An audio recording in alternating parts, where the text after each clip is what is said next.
Welcome to the bold analysis, ladies and gentlemen. Raila Amolo Odinga is finally regrouping. But in that plan, there's some few things that must be laid very straight. That after the general election, a number of his allies crossed over either publicly or behind closed doors to dine with William Samoei Ruto. Now, today, Raila organized Governor's Caucus meeting at a Naivasha hotel, and from our sources, we also understand that this is part of a wider consultative meetings that will be held, that Azimio leadership is going to hold with elected leaders under the umbrella of Azimio. So they met Azimio allied governors. There is going to be another meeting for Azimio allied senators, senators, members of parliament, and perhaps the MCS. So if you follow that, you can look at the photo in your screen. After the meeting, look at that arrangement, the way people sat. It was organized that way, that photo was needed for solidarity, of course, for communication purposes, to show a number that people are together in solidarity. You can see the governors were seated, and the deputy governors were sitting behind them, were standing behind them. So Raila was seated with Martha Karua, Kalonzo Musyoka, and Oparanya, and also Eugene Wamalwa. The plot is to try to galvanize, to meet senators and the other leaders to galvanize the voting blocks. And I think it is part of just a plan to make sure that they don't lose the grip. Because one thing you have to understand, guys, that Kenya Kwanza, I don't know whether there is something called Kenya Kwanza, I don't know. UDA are actually organizing regional meetings where Western leaders are brought together by under Salem Davadi. In Mount Kenya, Rigathi Gachagua is trying to consolidate the Gema together, and it's part of wider scheme to come up with one party known as the UDA. So that meeting that was held in Naivasha, the invitations were sent yesterday. That's what I did. It was sent yesterday, and I think it was sent to all. Oparanya attended that meeting after making public intention not to dump Raila Odinga as other people are reporting it, but just to join William Samoei Ruto. I analyzed that video in this, and of course I'll revisit it at the end of this analysis. However, my attention was drawn to one thing, that one man, Hassan Joho, has been missing. I don't know when last you can remember, when last you saw Hassan Joho in the political realm. After reports emerged immediately after the results, that of course there was that him and Junet Bangol Raila's campaigns. I've always said that, guys, Joho and Junet were closest allies, and in fact, Joho cannot do that. That's not in him. So, but we know that after some time, he's not been seen in public. He's not really been seen in public, not with Raila, not even with the ODM. Remember, he's actually one of the deputy party leaders of ODM party. And I understand Oparanya, apart from maybe he was invited there for the deliberation to go on, and for optics, unity optics, Oparanya is also the deputy party leader of ODM party. So if he was to attend as deputy party leader, then it means that even Hassan Joho was also supposed to attend. Raila has gone to Mombasa twice and met Abdul Swamad. They even attended a burial ceremony, I think, in Kilifi. I think parent to Owen Bai or someone, one Azimio leaders. They attended a burial in Kilifi, and only Abdul Swamad was there. So Hassan Joho has not been seen in public for quite some time. But remember, for the first 2 months of, actually from the day William Ruto was sworn in, one of the most emotive topic that has been in public is about the port. And the port issue has really been linked with some of the policies or the developments from the KPA started to be affecting the businesses of Hassan Joho.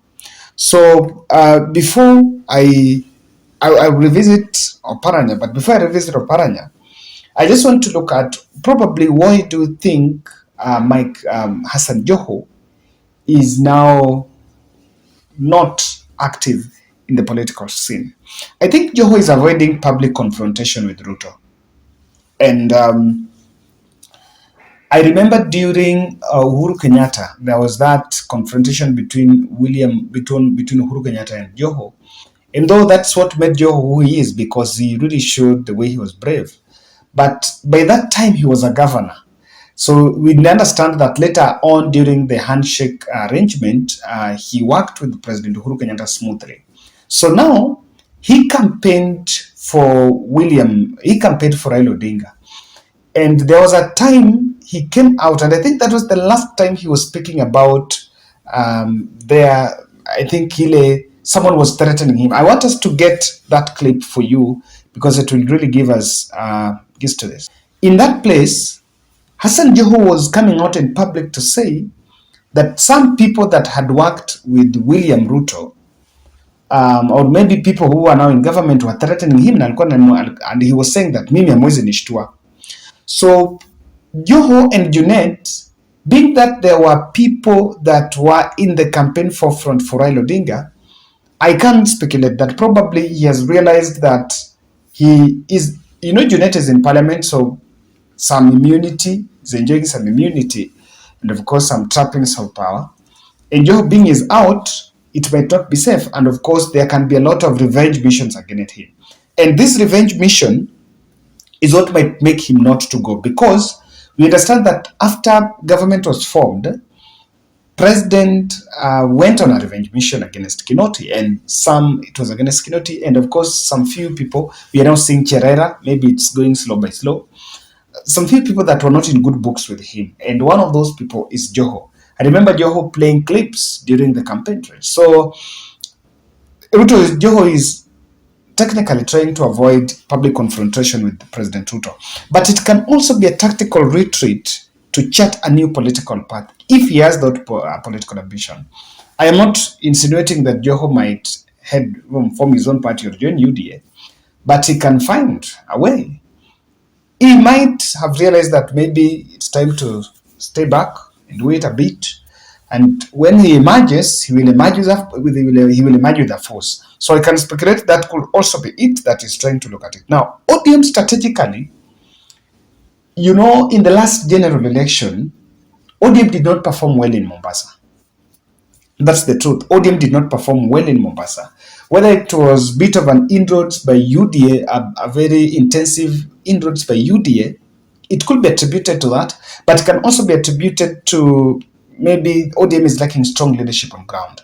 So what I can also say that Joho might also have decided that let the current governor, who is now mostly in public and is the person who is working for the people in public, Abdul Swamad and Shabal, to lead the Mombasa, to be the focal point, to be the focal leaders for Mombasa. That can also work because as a governor who was previously there was a newspaper story recently that came out and it was implicating previous governors on some audit queries. So those can always emerge. And as a governor, when you come and you're normally so much in public, people tend to refer to you. So it can also be a very good strategy for him to lay back as ODM rebrands Abdul Swamad and Shabal, who was nominated to the Ayala to carry the ODM mantle. But back to Oparanya. Raila Odinga must be very wary of who is his friend and who is not. 2 days after Oparanya showed intention to join William Ruto, he attended that event. And I'm saying this because there are leaders that are around Raila Odinga that are not up to the cause. And some of them are just there because there is no option. So during the day they're with Raila, at night they're dining with the enemy, with Raila, with William Ruto. So you will, the challenge with the loyalty aspect, if the loyalty is not checked, then Raila Odinga's and the strategies that they're laying out will probably be leaked out to William Ruto. Most likely will be leaked out to William Ruto because the loyalty level, in fact, now the biggest challenge that Raila is having is who to trust. I've always said that all these leaders saying Raila blackmailed them or Raila betrayed them, they're the people that are betraying Raila. Oparanya should not tell us Raila is blackmailing him or betraying him. He is the person who is now betraying Raila. So that is it. There is a lot of betrayals, and of course that is our currency in politics. So because of this, I believe that I don't want to be wrong to say that Oparanya is not important to ODM or that Raila. Oparanya is a very big loss if he is going to leave Raila Odinga. But when you see people showing double standard, especially at this critical point in time, you need to be extra cautious. And this is not to mean that he was not supposed to attend. And it's not only Oparanya. There are many other leaders that are not around Raila there, or maybe are, or those who attended. One of them is the deputy governor, Kakamega, Ayub Savula. Ayub Savula came out and endorsed Oparanya, and some of them were just there with the recorders to record so that the next day they're going to show. And these strategies will then leak out to Raila Odinga. I think, yes, as he tries to rebrand, it's amazing. You can also tell us, guys, what's your take on Oparanya attending that event and also Hassan Joho missing?